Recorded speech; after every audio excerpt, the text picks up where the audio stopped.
those who might still be thinking with their, on this issue, might have an open mind, might have a conscience, to persuade them to vote against Bill 7. Ms. Hart, Kulbaba.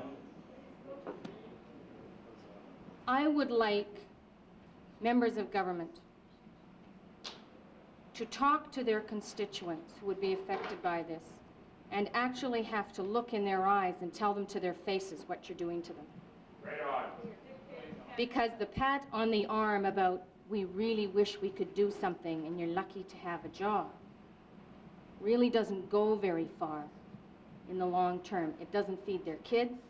It doesn't make up for the GST.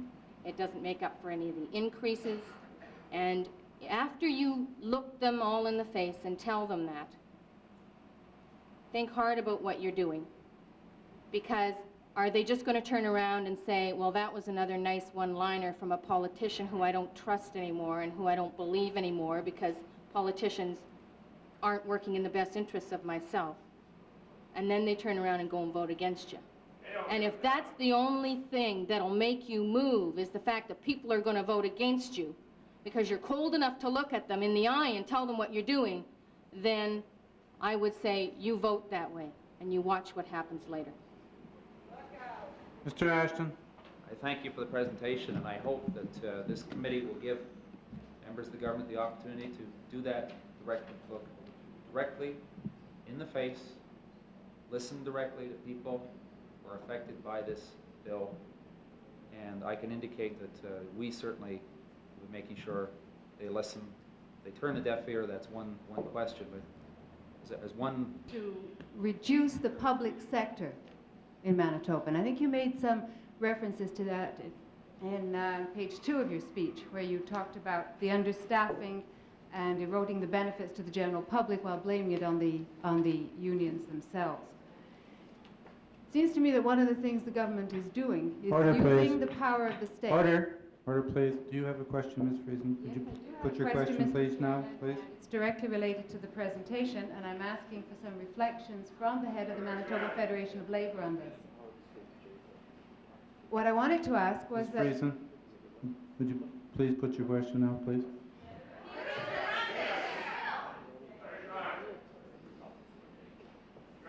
Order, please.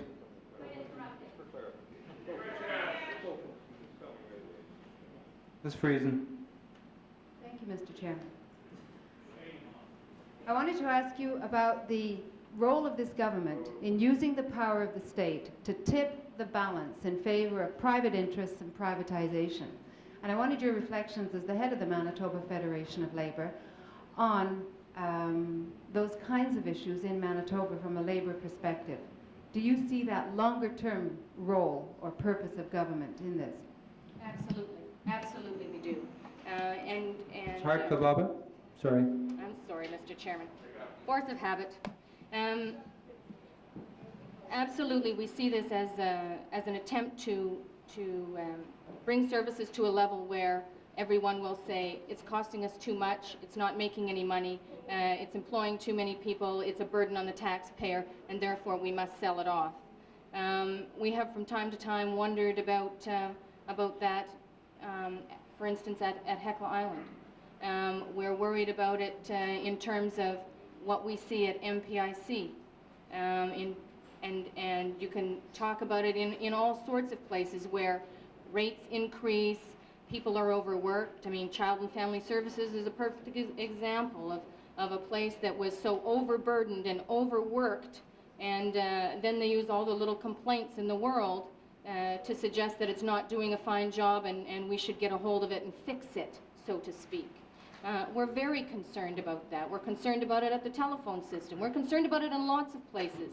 And we feel that it is, in fact, a deliberate attempt to undermine and privatize. And no more for the question? And thank you for your presentation, Ms. Hart, Kulbaba. Thank you.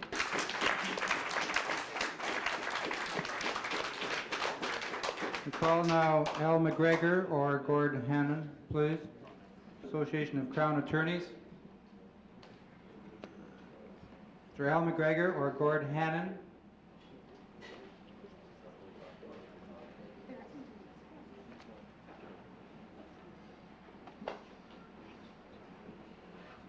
Mr.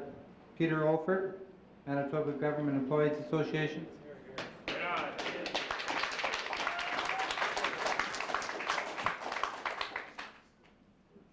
Do you have some presentations for the members? Yes, I do.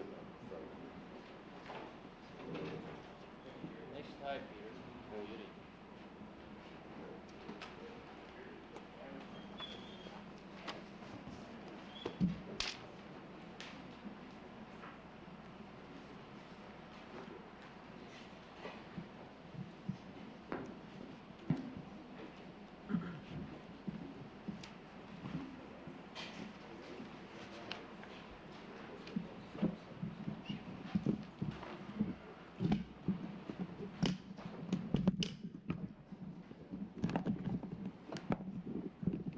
Thank you. Go ahead, Mr. Olfert.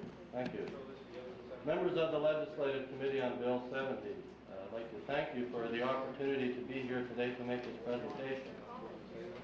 As you are probably aware, the Manitoba Government Employees Association is Manitoba's largest public sector union.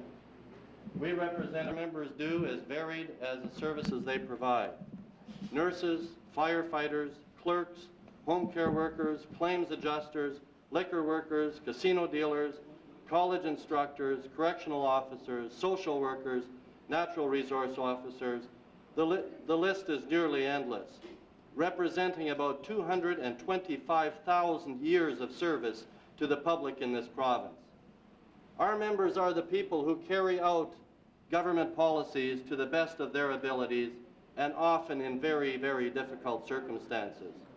And I am proud to represent them, and I am proud of the work that they do.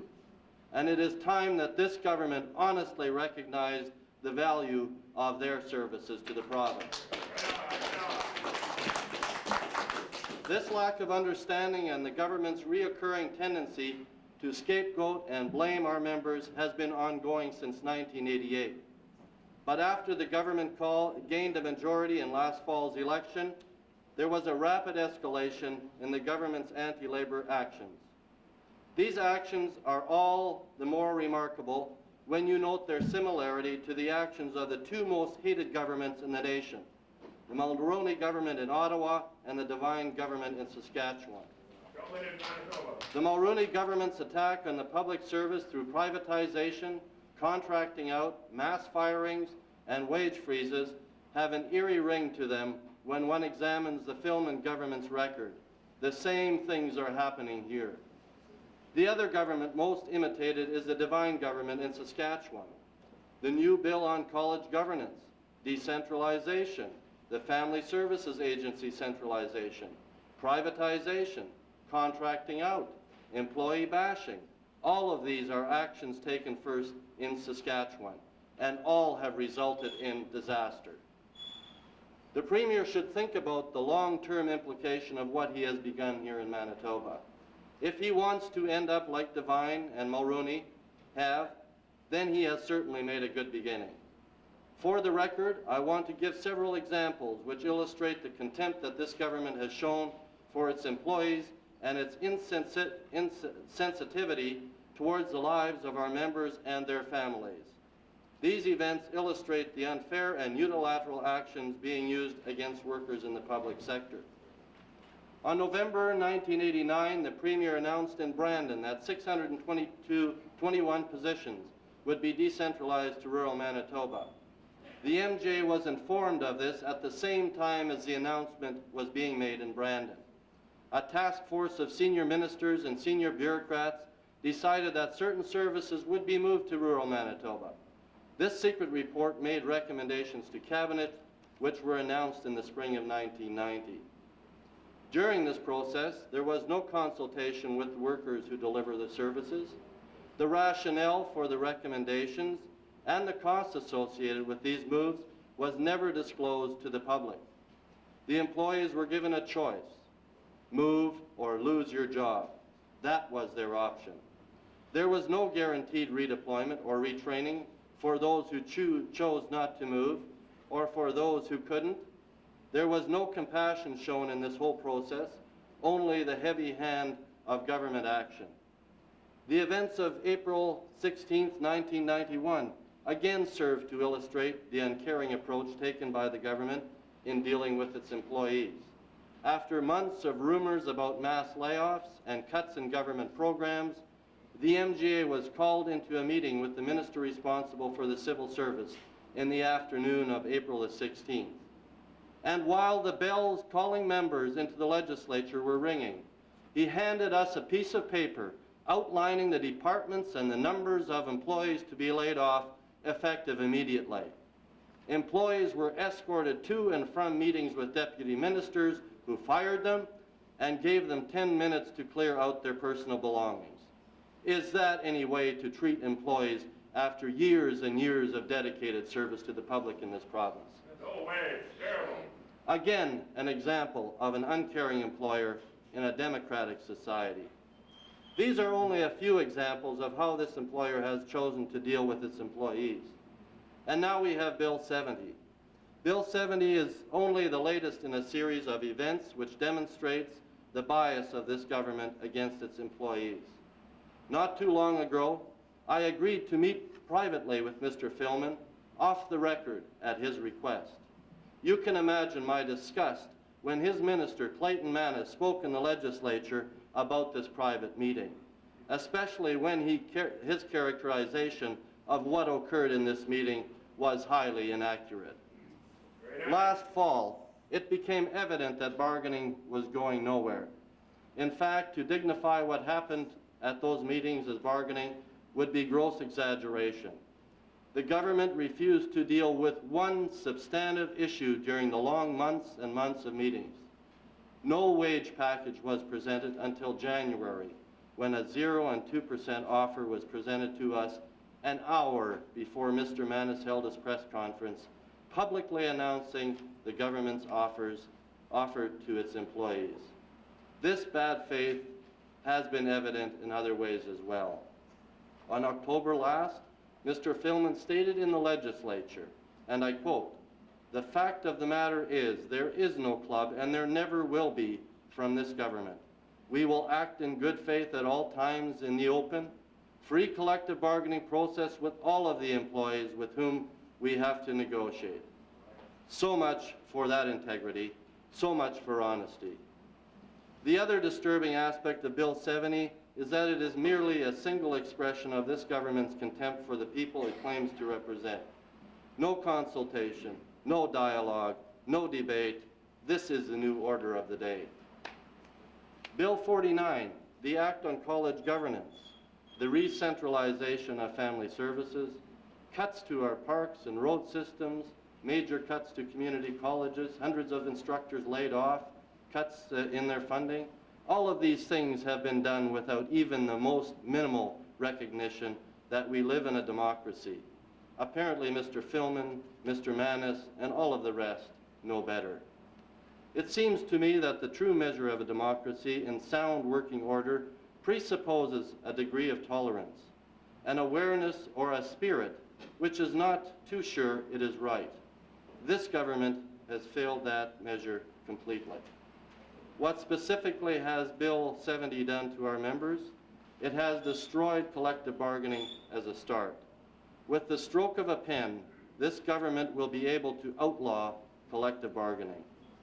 Secondly, Bill 70 has frozen the wages of some of the lowest paid workers in the public sector: nurses, aides, home care workers, lab technicians, and the list goes on, while excluding doctors, judges, professors, MLAs, and others, while tax giveaways to corporations remain untouched or have even been enhanced.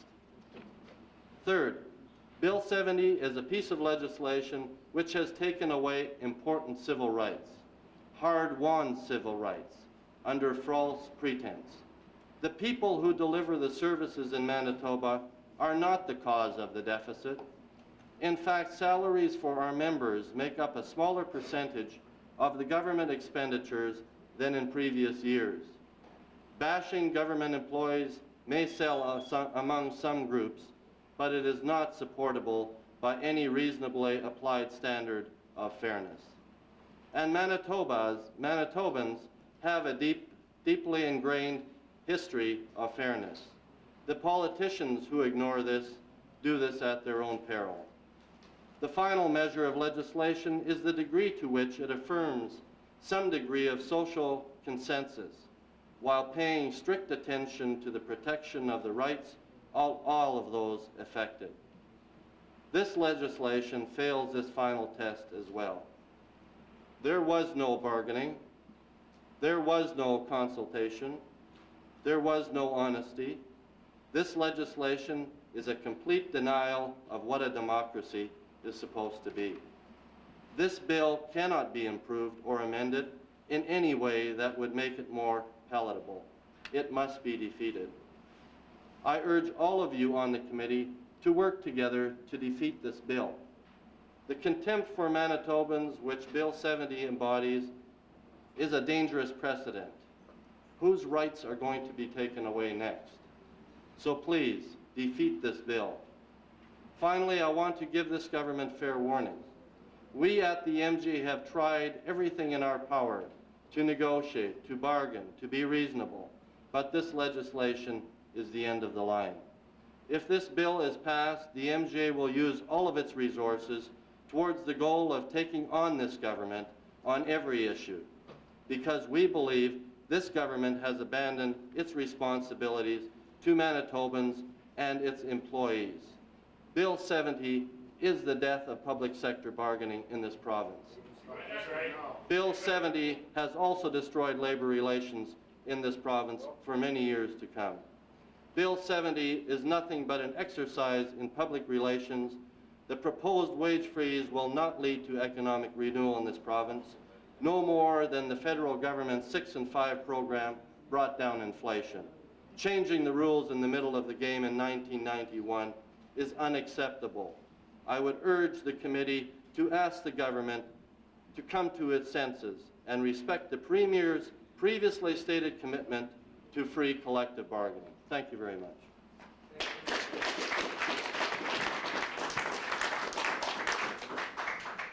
Thank you, Mr. Olfert. There will be a few questions, if you don't mind. Mr. Ashton? Mr. Chairperson, there will be a few questions, certainly from our side, and certainly to Mr. Olfert, as President of the MGA. I mentioned earlier about an exchange took place in this very committee room with the Minister of Labour. When I had asked the Minister of Labour, who had seemed at the time to be fairly quiet on this issue, whether he, as Minister of Labour, was speaking on behalf of Manitoba workers against this bill. He indicated that he fully supported it. He went further, and for a while there I wondered if he was taking his title as Minister responsible for the Civil Service Commission to entitle him to speak on behalf of civil servants, when in fact he started suggesting that civil servants actually supported this bill. Well, I can take the minister to read through his comments in Hansard. I understand that you challenged the minister if he thought he was so knowledgeable about the views of civil servants to run for the MGA presidency. I'm wondering if the minister has taken up the challenge and will indeed be running against you, and indeed will have the opportunity to find out who does indeed speak for Manitoba civil servants.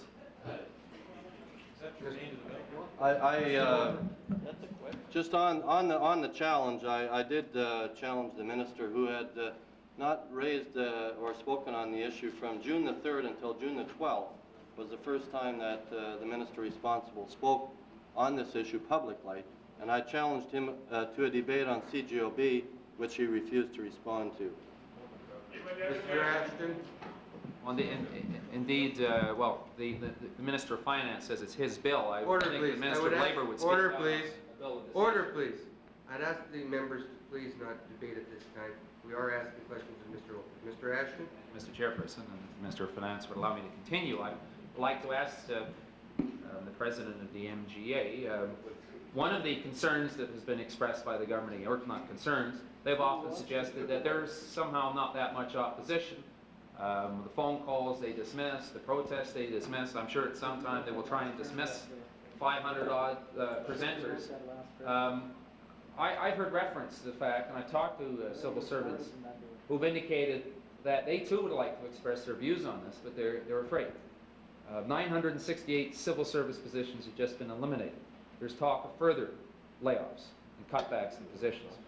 I'm asking you, in direct relation to Bill 70, whether you're picking up those kind of fears, obviously as someone who's in daily contact with civil service in this province. Mr. Olfert? There's no question that people in the civil service are very afraid of what could potentially happen to them as individuals. They've seen others being laid off, others that have been fired, and the kind of draconian legislation that has been now added to that in the form of Bill 70 tabled June the 3rd in this province.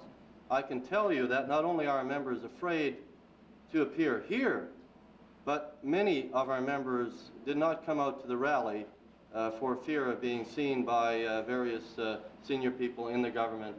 And obviously, morale is very, very low in the civil service as well. Mr. Ashton? It is indeed a sad state of affairs, Mr. Chairperson, when members of our civil service have that fear. Quite frankly, I don't blame them given what's happened. I wish we had the opportunity in this committee to deal with some of those events, which are certainly related, but I understand the rules which restrict me in terms of questioning on Bill 70. I have a further question, and you've touched on it in terms of, I think, the frustration that you expressed about your dealings with this government. I understand